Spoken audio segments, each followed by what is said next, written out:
I'm Angus, originally from Zimbabwe actually, but I've been living in Cape Town for the last 12 years. Came up here for We Think Code. I'm 19 years old. Finished matric last year. In high school, I went to quite a small, private school. My matric class was only 20 people. We all thought differently, very uniquely thinking students. And then came to matric, we finished, and no one knew where to go.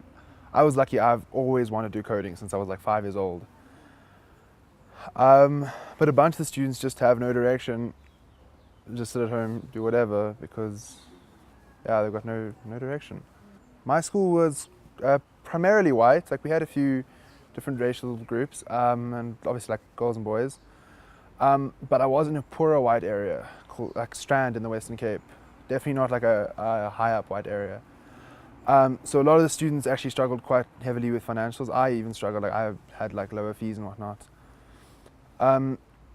And I also think that if you look at just things, sure, white people might not struggle with the same problems black people do, but they have different problems. I said, maybe for them money is a bigger problem, but for me, motivation and everything, and just the fear of failure. I mean, quite deep, but I was quite sure I was going to fail matric because I was completely flunking science. So yeah, that's my observation on we have different issues, but definitely we still have issues. We need to incorporate more learning younger.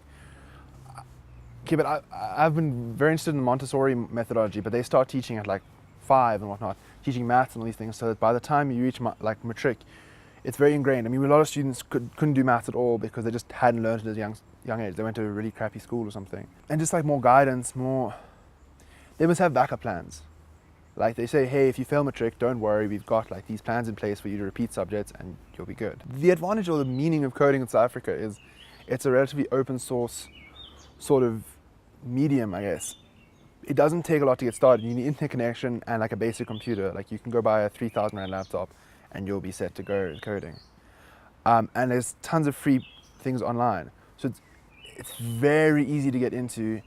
And then we can build up the economy, we can build up jobs, everything quite large. I mean, South Africa is already developing quite a lot of stuff. Coming, the coming years, we're gonna become a tech hotspot, I feel. Just because we've got so much youth that's unemployed, they can go and learn how to code and develop these skills. I mean, We Think Code. Tons of people here have never touched PCs before. But now they're coding at quite a good level. I was in university already. And I'd taken the test and passed it. It was quite challenging, but I got passed it. But I decided I wasn't going to come because it was too risky to go to Joburg and everything. But friends of mine, they checked it out and they convinced me that it was a really great opportunity. Went to my dad and told him if you can do one thing for me in my life, buy me a ticket to Joburg so I can go do this course. Life's changed completely. I don't know. It's very challenging. The first sessions you get a month, or it's 28 days exactly. A project every day, and you have 72 hours, not 72 hours, day and a half to submit. And then they have 3 boot camps. So that was one January, February, March. I was in the March one, and then that forms the final pool of 120 for the year. Then we do 8 months study, 4 months paid internship, 8 months more studying, and then 4 months more paid internship. And then we are obliged to work for one of the sponsor companies for a year to 2 years to pay back, because they actually sponsor us. That's why we have no fees, and that's why we get a monthly allowance for living expenses. But definitely a very challenging thing. I don't think anyone could do this, because it takes definitely a certain kind of person. There comes the whole born to code motto, the school. But yeah, it identifies people who are strong on that subject and goes for it.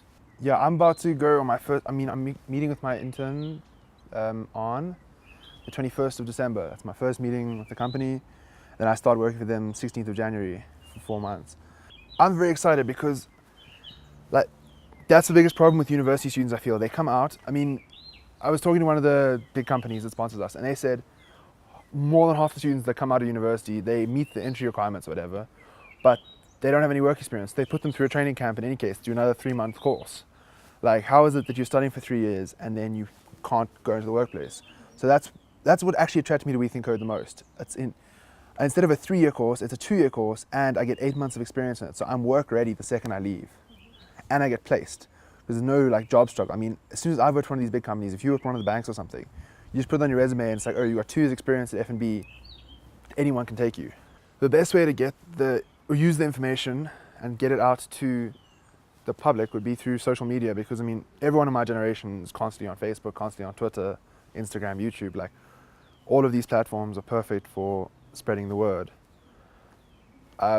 Just because of how like my generation interacts with news on a general basis. In a rural landscape, like workshops, we had this idea we were talking about the other day of getting a big like container truck and then just like kitting it out, a container, like a prefab office with computers and everything, and then parking it in Alex or whatever, getting together 10 students or 10 kids off the street and like letting them take the tests, like let them see this world and whatever, and then obviously they can move on from there.